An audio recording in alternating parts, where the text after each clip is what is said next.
तो पता है कल दादाजी का जन्मदिन है और हर साल हम अनाथ आश्रम जाते हैं। अनाथ आश्रम क्यों? क्योंकि ये अनाथ आश्रम दादाजी ने शुरू करवाया था।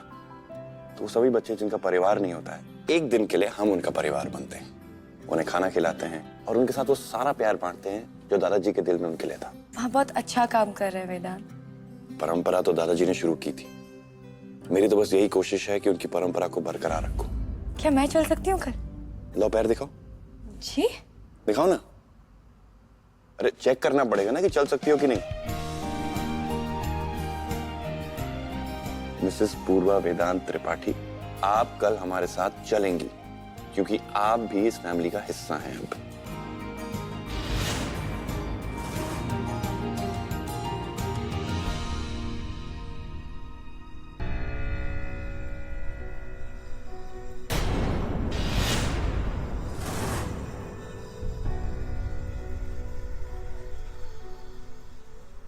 पंखुड़ी, क्या हुआ? I mean, सब ठीक है ना? मतलब मुझे क्या होगा? सब ठीक ही है। नहीं, मेरा मतलब तुम्हारे चेहरे पे जो उदासी है, मैं समझ सकता हूँ उसकी वजह। कोई काम नहीं है ना तुम्हारे पास? डॉक्टर वेदांत और दी को देखकर मैं खुश हूँ। उदासी कुछ भी तुम। यही तो वजह है कि वेदांत पूर्वा के साथ खुश है। गॉड, अब ये क्या मुसीबत पीछे पड़ गया। अंधेरे में तीर चलाया था, अब देखो क्या निशाने पे लग गया। अंधेरे में तीर चलाने वाले को पता है क्या कहते हैं? मेंटल। और तुम कुछ भी बोलने से पहले सोचते नहीं हो ना संजू? डॉक्टर वेदांत मेरे जीजू हैं और पूर्वा दी मेरी बड़ी बहन, जिन्हें मैं इस दुनिया में सबसे ज्यादा प्यार करती हूँ। अच्छा, तो मतलब तुम्हारा यहाँ आना वेदांत भैया से जुड़ा हुआ नहीं है? पसंद नहीं करती हो क्या उन्हें?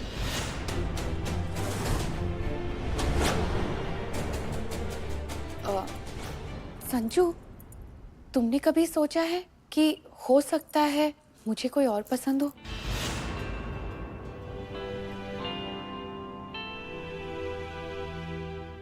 पंखुड़ी,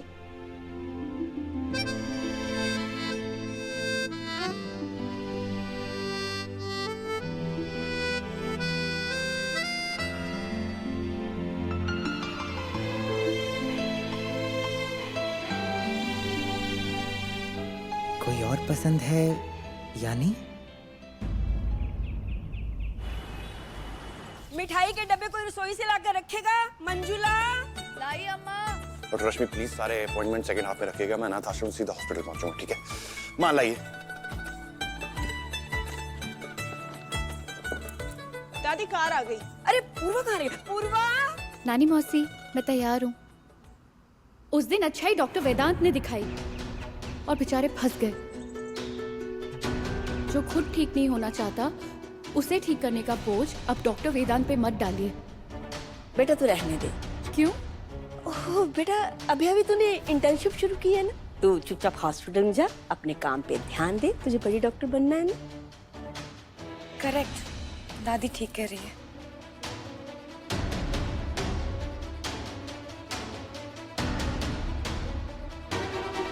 नरेंद्र, ये सारा सामान गाड़ी में रखवाओ। हे भगवान, इस लड़की को देखो, हमेशा फोन को घूर कर आहें भरती रहती है। गुस्सा फोन में। अम्मा, आप तो बस 24 घंटे मेरे पीछे पड़ा रहा करो, और कोई ना दिखे। नहीं जा, सामान लेकर जा बाहर। चल वेदांत, संजू के बाबूजी से भी कहे साथ चलने। अरे जहाँ जाना है ना, वहाँ रमेश को वेदांत के बाबूजी के नाम से बुलाया जाएगा और उसका घमंड उसे वहाँ जाने की इजाजत देगा नहीं ना?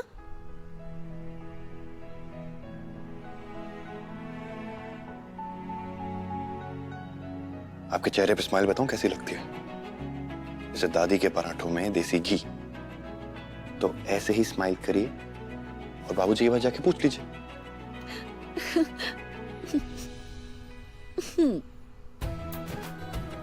बेचारी हर साल मनाने की कोशिश करती है और हर साल वो मना कर देता है, फिर अब क्यों?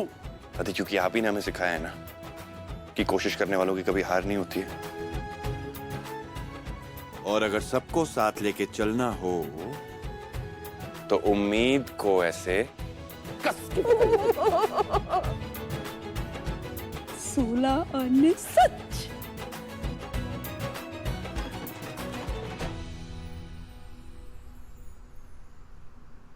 पढ़ाई में ज्यादा ध्यान देकर अगर तूने पास होने की कोशिश की ना तो मुझसे बुरा कोई नहीं हो। पर पापा मैं फिर से फेल हो गया तो मेरा तो फ्यूचर गया ना।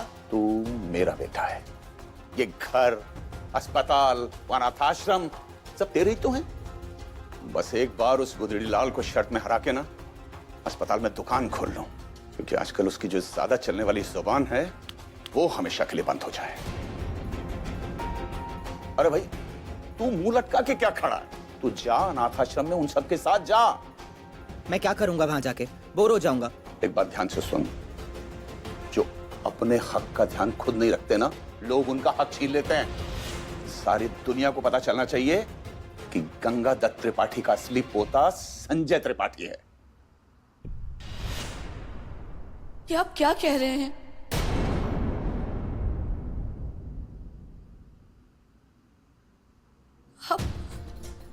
आपने मेरे साथ जो किया सो पर अपने खुद के स्वार्थ के लिए मेरे बेटे के भविष्य के साथ खिलवाड़ क्यों? संजू मेरा बेटा है, उसके लिए सही क्या है गलत क्या है मैं अच्छे से जानता हूं। संजू तो जाओ उनके साथ जा।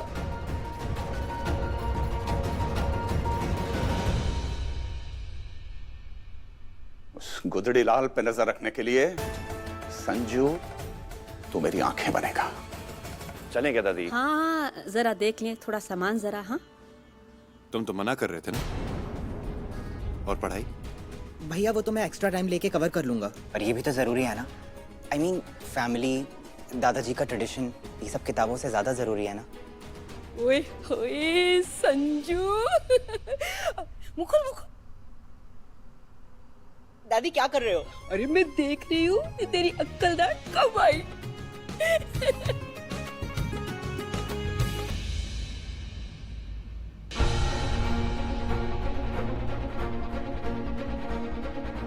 लेट नहीं हो रहा है?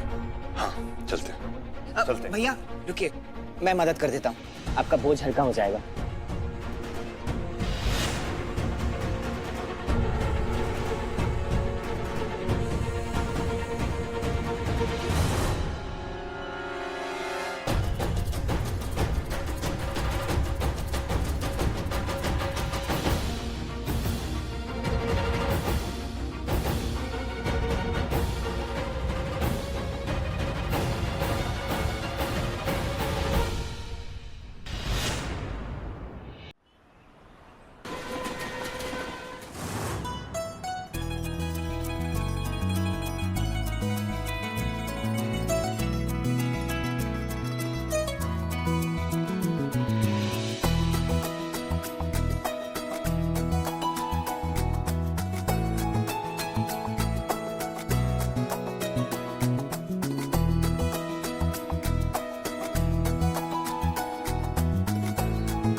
वेदांत, वो औरतें यहाँ? पूर्वा, इनमें से कुछ बच्चे इन्हीं औरतों के हैं। तो फिर ये बच्चे अनाथ कैसे हुए? अनाथ वो होते हैं पूर्वा जिनका परिवार नहीं होता है। लेकिन कई बार हमारे समाज में कुछ ऐसे आदमी भी होते हैं जो एक माँ को मजबूर कर देते हैं कि अपने बच्चे को अनाथ आश्रम में रखें, कभी जोर जबरदस्ती करके, कभी वादा करके, धोखा देके। ऐसे में जब परिवार साथ छोड़ देता है तब हम उन लोगों का हाथ पकड़ते हैं। चले बेटा। चलिए दादी। दादी, इतना काफी था? क्यों? हर साल जितना लाते हैं उतना ही लेकर आए हूँ। हाँ, पर सिर्फ कपड़े और खिलौने बांटने से काफी है क्या? आप ही ने तो कहा था कि इन बच्चों का परिवार हम बनते हैं, तो क्यों ना हम कुछ ऐसा करें जिससे इन्हें सच में लगे कि वो हमारे परिवार का एक हिस्सा है। पूर्वा बिल्कुल सही बोल रही है। दादी, पूर्वा, मुझे इसके बाद हॉस्पिटल भी जाना है, उसके बाद मेरे पेशेंट्स। आप पहुंच जाएंगे, ज्यादा टाइम नहीं लगेगा, आई प्रॉमिस। लेकिन भाभी आपका प्लान क्या है?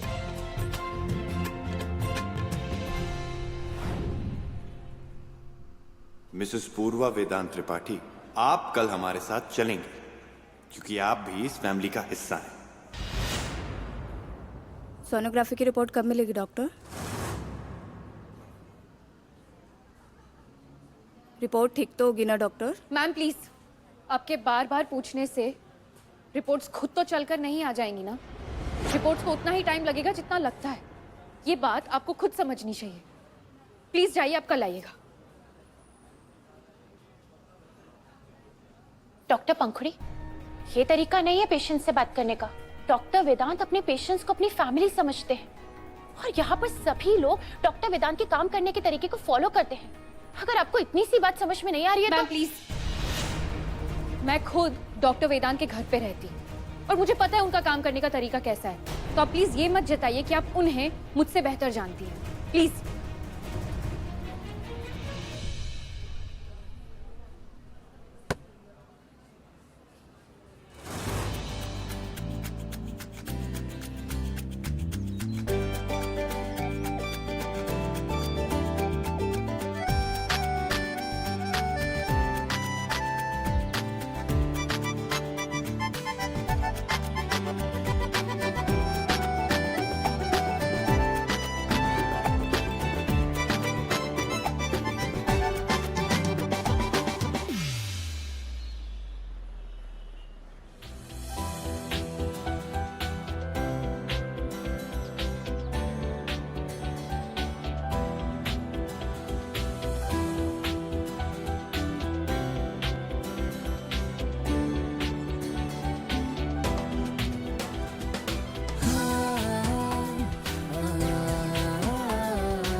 अभी एक पल भी और रुका ना तो बहुत दिक्कत हो जाएगी।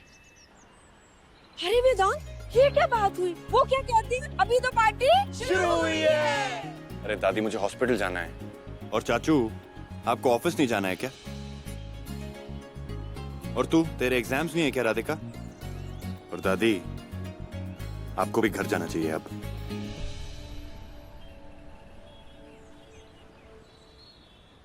थैंक यू पूर्वा। तुमने बिल्कुल सही कहा था कि सिर्फ कपड़े और खिलौने काफी नहीं होते। आज से पहले मैंने कभी इन्हें इतना खुश नहीं देखा है। उसके लिए थैंक यू। आपका भी थैंक यू, मुझे इतनी सुंदर परंपरा का हिस्सा बनाने के लिए। और ये गेम्स वगैरह ऑर्गेनाइज करने में तो मैं चैंपियन हूँ। पता है, अपने ऑफिस की भी सारी पार्टीज मैं खुद ऑर्गेनाइज करती हूँ। बढ़िया, तो फिर दादाजी की बर्थडे पार्टी भी तुम ही ऑर्गेनाइज करो। हैं? नहीं नहीं, ये मुझसे नहीं होगा। अरे अभी तो बड़ी कॉन्फिडेंट थी। तुम चिंता मत करो, मुझे पूरा भरोसा है कि तुम कर लोगी।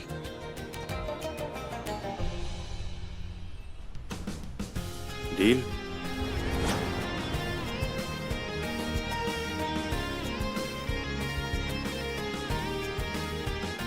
डील।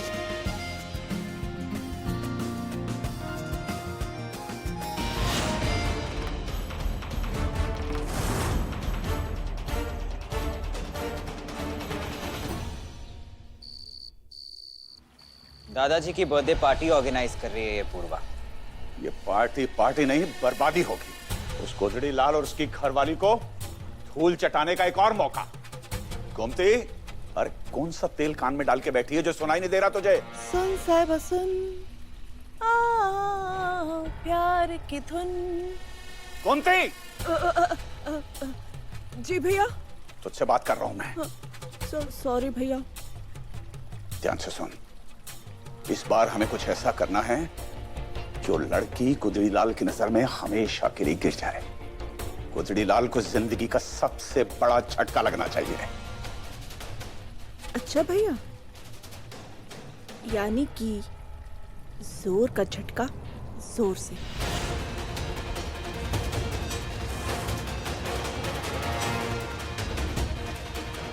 Idea, short circuit. भैया, अब जोर का झटका तो बिजली ही दे सकती है ना? क्यों? अब समझ रही है तू, लेकिन हाँ, ये झटका गुदड़ी लाल के लिए नहीं है, पूर्वा के लिए है। और देख, अभी भाषणबाजी बहुत हो गई। अब काम करने का वक्त आ गया।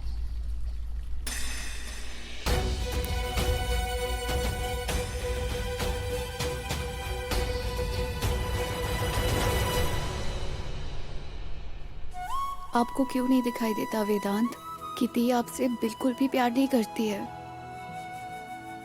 फिर भी आप उनके लिए कितना कुछ करते हो। पंखुड़ी, मुझे तुमसे एक इम्पोर्टेंट बात करनी है। संजू, ये कोई तरीका हुआ किसी लड़की के कमरे में बिना नॉक किए आने का?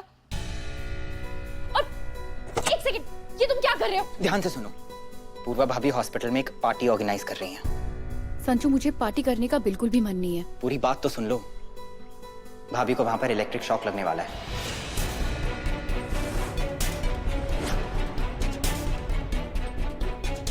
शॉक? पूर्वा दी को? देखो पंखुड़ी, मैं जानता हूँ कि तुम्हारी दीदी तुम्हारे लिए क्या है, इसलिए खुद ही बताने चला आ गया। अगर वेदांत भाई ने मुझे हॉस्पिटल जाने से रोका ना होता तो मैं खुद चला जाता। कोई उन्हें क्यों शॉक?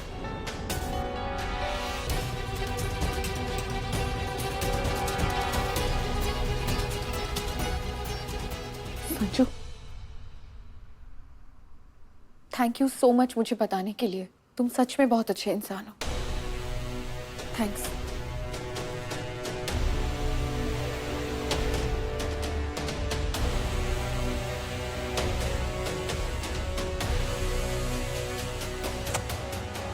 Electric shock? उसे मैं कैसे रोक सकती हूँ?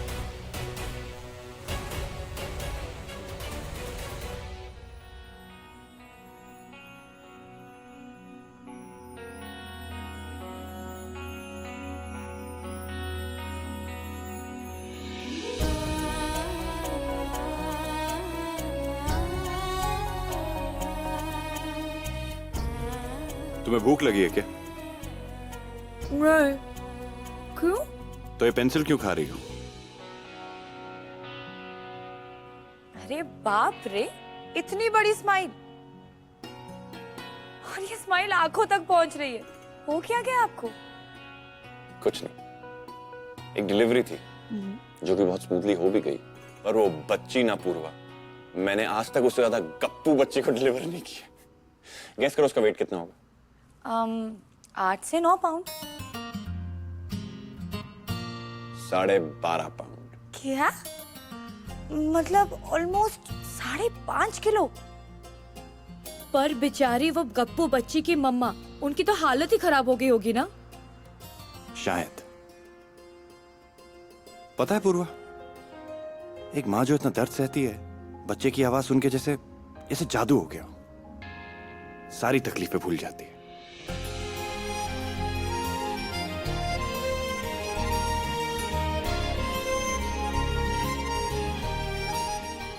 तुम ये सब क्या कर रही हो? पार्टी की तैयारी?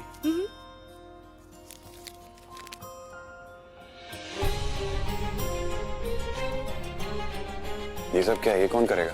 हम सब करेंगे, और कौन? तुम ही करना, मैं नहीं करने वाला ये सब। अरे डॉक्टर वेदांत त्रिपाठी, अब कोई और खेले या ना खेले, ना सिर्फ आप खेलेंगे बल्कि पर्ची में लिखी चीजें भी करेंगे। खेल नहीं है ये। उस गुदड़ी लाल की घरवाली को बड़ा जोश चढ़ा है ना पार्टी आयोजित करने का। एक झटके में उसका जोश ठंडा कर देता हूं मैं। भैया, पहले ही एक बार बहुत मुश्किल से बचे हैं वो डब्बों के लेबल चेंज करने के इल्जाम से। मुझे बाबुल के घर से विदा होकर जेल नहीं जाना है। अब तो बस एक ही बार अपने प्रीतम के घर जाना है।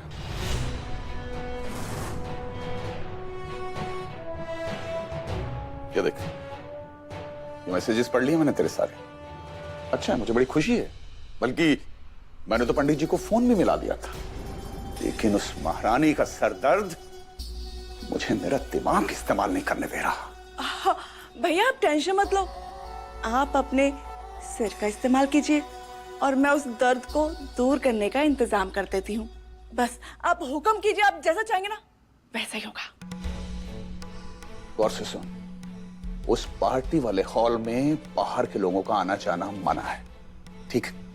हमें एक इलेक्ट्रीशियन को हॉल के अंदर पहुंचाना है। वो हमारा अपना आदमी है, उसे जैसा कहेंगे वो वैसे ही करेगा। सिर्फ हॉल में सही जगह पहुंचाना ये तेरा काम है। हाँ? Deal done. भैया आप अपनी इस लाडली बहन की ढोली उठाने की तैयारी कीजिए और मैं उस महारानी को ठिकाने लगाती हूँ।